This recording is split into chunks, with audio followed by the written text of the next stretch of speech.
चुके हैं। आज हमको पढ़ना है लोकसभा, ठीक ना।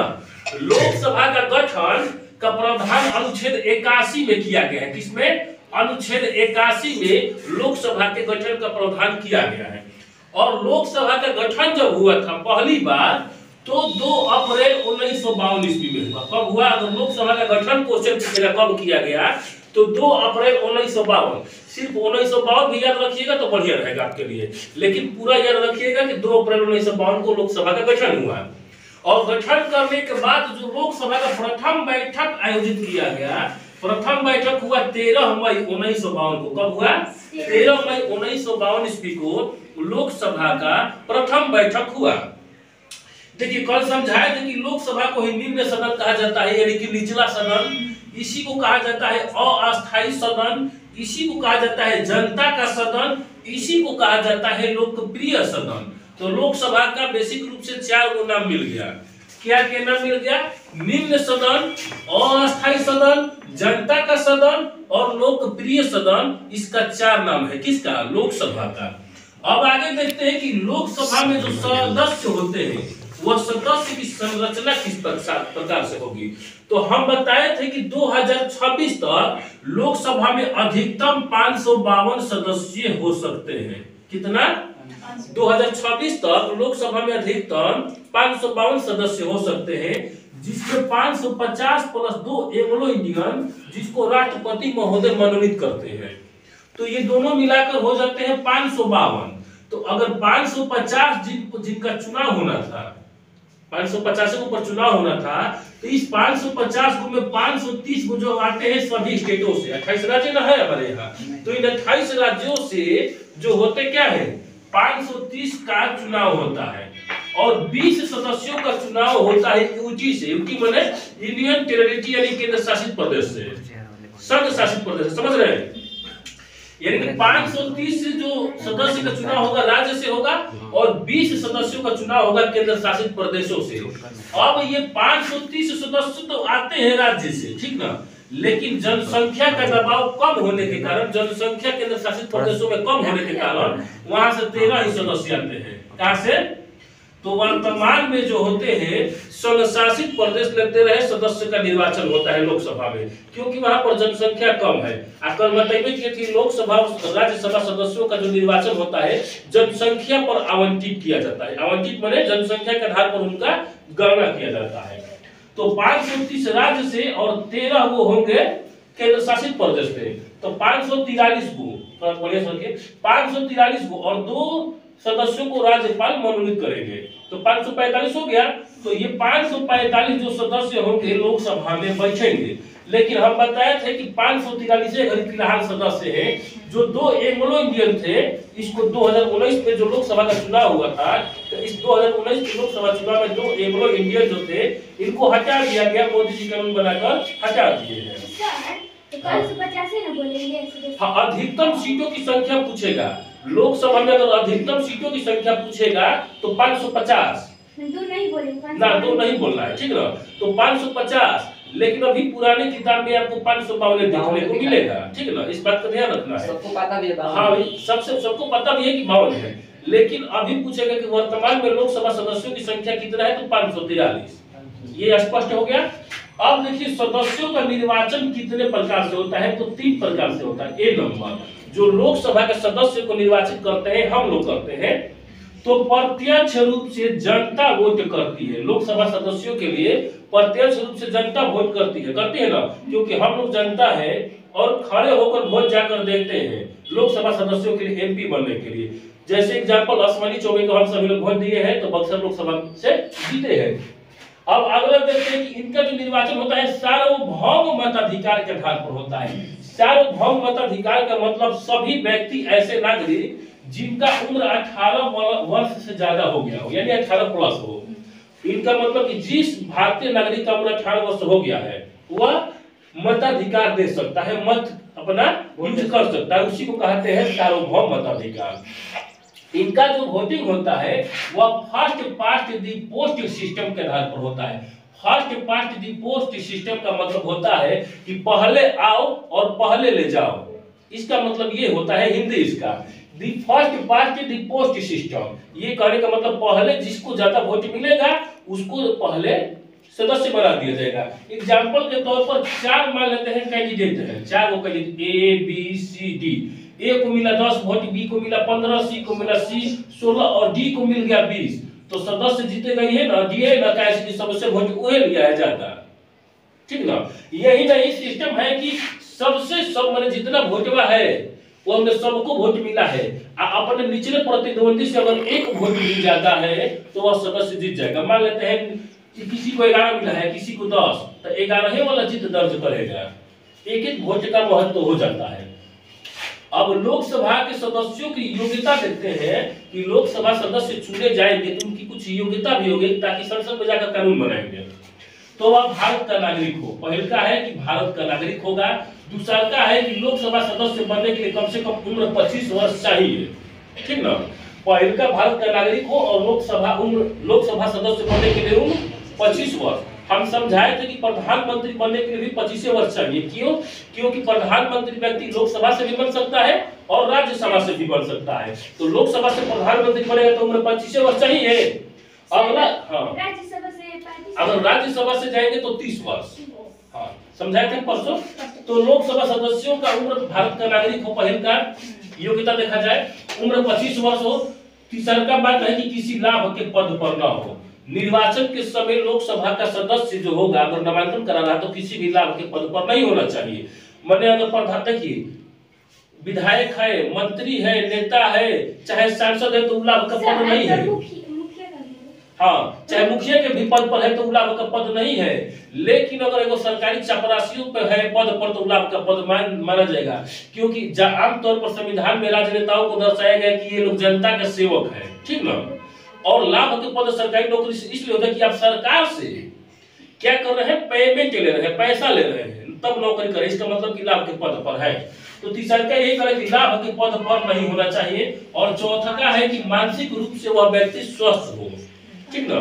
मानसिक रूप से स्वस्थ का मतलब कि पागल न हो, ठीक ना, यानी कि दिमाग उसका सही सलामत काम करता है।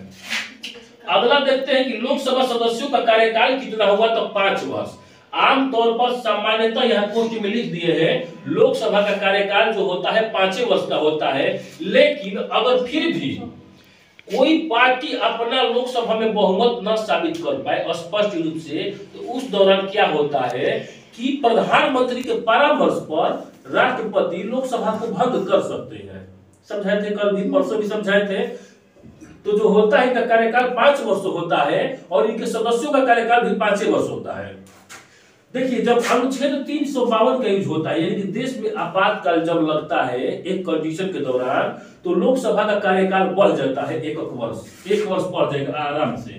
जैसे 5 वर्ष लोकसभा का कार्यकाल होता है ना, लेकिन जैसे ही अनुच्छेद 352 का प्रयोग होगा यानी कि आपातकाल देश में लागू होगा, तो इस स्थिति में क्या होगा कि लोकसभा का कार्यकाल बढ़कर 1 वर्ष ज्यादा हो जाएगा, यानी कि 5 वर्ष में कितना वर्ष हो जाएगा, 6 वर्ष। फिर भी अगर स्थिति नहीं सुधर रहा, 352 का प्रयोग हो रहा, तो फिर 1 वर्ष बाद कार्यकाल बढ़ सकता है संशोधन करके कानून में, फिर एक बार 1 वर्ष बढ़ सकता है। इसी प्रकार जब तक स्थिति नियंत्रण में न हो जाए तब तक लोकसभा का कार्यकाल 1 वर्ष बढ़ाता चले जाएंगे। एग्जाम्पल हम समझा रहे हैं 42वें संवैधानिक संशोधन।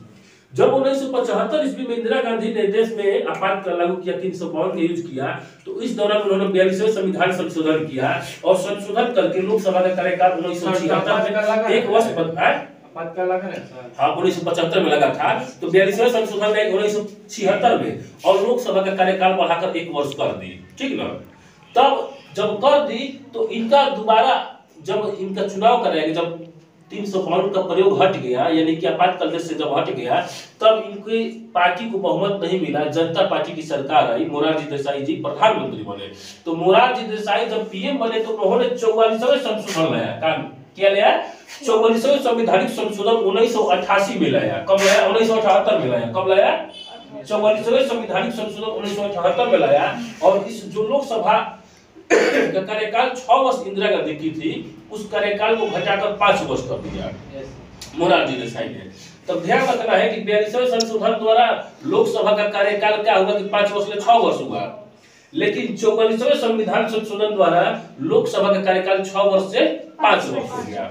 इसके बाद देखते हैं कि लोकसभा में एक अध्यक्ष होते हैं और एक उपाध्यक्ष होते हैं। तो इनका जो चुनाव होता है इस सभी सदस्य मिलकर करते हैं। सदस्यों की संख्या 543। 543 से अपने में से एक वो अध्यक्ष चुनेंगे और एक उपाध्यक्ष चुनेंगे। जब इनको चुन लिया जाएगा तो इनको शपथ राष्ट्रपति दिला देंगे। पद एवं गोपनीयता की जैसे ही शपथ दिलाते हैं तो इनके पास कुछ ताकत और शक्ति आ जाती है। जैसे शक्ति में क्या आ जाता है कि किसी भी विधेयक को धर्म विधेयक घोषित कर सकते हैं लोकसभा अध्यक्ष।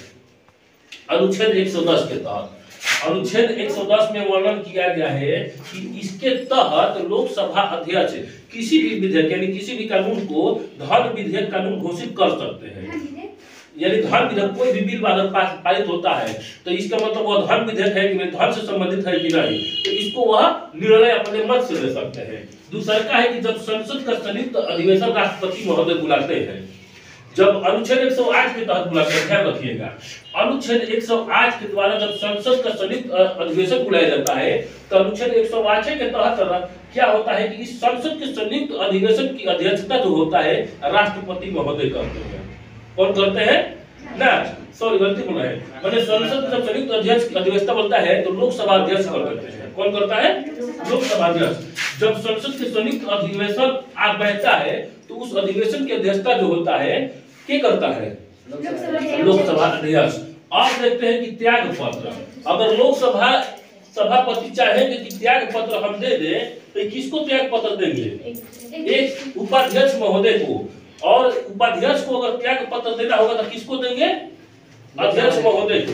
तो ये एक दूसरे को अपना त्याग पत्र देते हैं, ठीक ना। अगला बात है कि अगर त्याग पत्र नहीं दे रहे हैं, संविधान के अनुकूल कार्य नहीं कर रहे हैं तो इनके हटाने की विधि कुछ ना कुछ होगा। तो हटाने के लिए विधि इसमें कहा गया है, इस दौरान क्या होगा। देखिए लोकसभा अध्यक्ष को हटाने की विधि में सावधान से कि अगर नहीं हट रहे तो इस दौरान क्या होगा कि लोकसभा के सभी सदस्य प्रस्ताव पेश करेंगे कि इनको हटाया जाए। केकरा के, लोकसभा अध्यक्ष के चाहे उपाध्यक्ष के। इतना समझ लिए तो अब आगे समझा जाए। इनको हटाने की विधि कैसे है, इनको लोकसभा द्वारा प्रस्ताव पारित किया जाएगा, सदस्यों द्वारा जो 543 सदस्य हैं वो प्रस्ताव पेश करेंगे कि हाँ लोकसभा अध्यक्ष और उपाध्यक्ष को हटाया जाए, तब ये लोग हट जाएंगे। सर अभी 360 अभी लागू नहीं ना हुआ है कभी, कौन चीज ना 360 जो होता है अनुच्छेद जो 360 क्या हो, यह वित्तीय आपातकाल है। सर ये भी लागू तो ये देश में अभी कभी भी अभी लागू नहीं हुआ है, ठीक ना। अब इसके आगे देखते हैं एक अनुच्छेद आता है 330 अनुच्छेद कहता है कि लोकसभा में जो 543 सीटों का निर्वाचन होता है, 543 सदस्यों का, तो इसमें SC ST के लोगों को भी आरक्षण दिया जाता है। तो लोकसभा में अनुच्छेद 330 के तहत SC यानी कि अनुसूचित जाति के लिए 84 को सीट आरक्षित है और ST यानी कि अनुसूचित जनजाति के लिए 47 को सीट आरक्षित है। कैसे समझिए, लोकसभा में 330 सदस्य होते हैं तो अनुच्छेद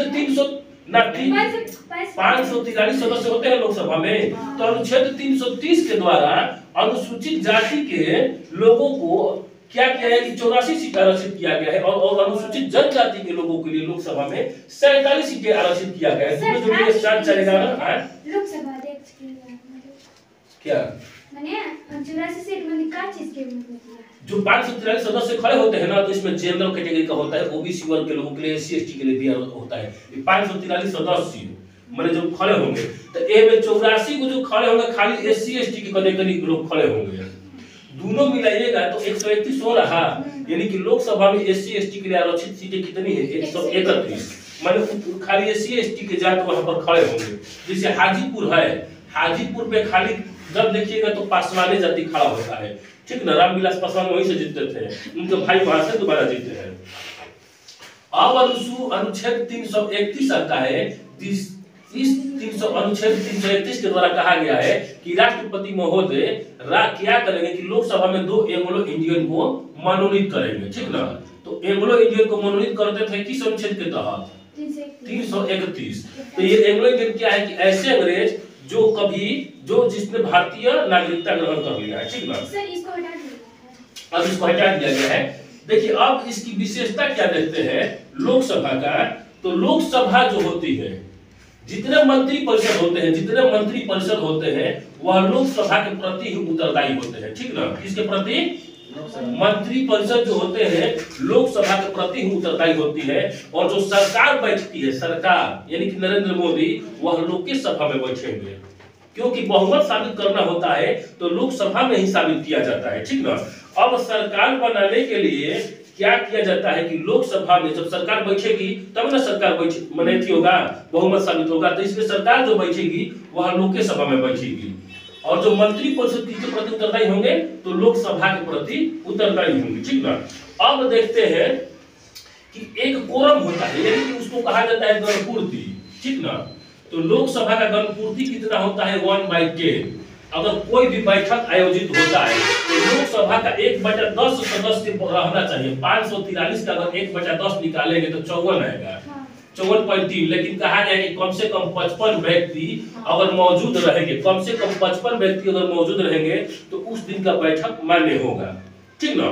तो इसी को कहा जाता है गणपूर्ति, यानी कि कोरम इसको भी कहा जाता है। कोरम या गणपूर्ति एक ही चीज है। तो लोकसभा का कोरम कितना होगा?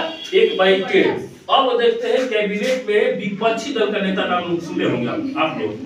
विपक्षी दल का नेता, बात समझ रहे ना, जैसे सत्ता पक्ष होता है विपक्ष होता है। तो अभी जैसे सत्ता पक्ष में नरेंद्र मोदी है, विपक्ष में कांग्रेस और उसका गठबंधन का सब है। तो विपक्ष दल के नेता को भी कहा गया है कि कम से कम 1/10 सीटें चाहिए, यानी कि कम से कम 55 गो अगर आपके पास सीट है विपक्ष के पास, तो अबे आप क्या करिएगा कि विपक्ष में बैठने लायक रहिएगा। लेकिन एक घड़ी कांग्रेस विपक्षों में बैठने लायक नहीं है, 49 की तो 50 को सीटें लेकर बैठिए, तो विपक्षों में रहने लायक नहीं रहेंगे।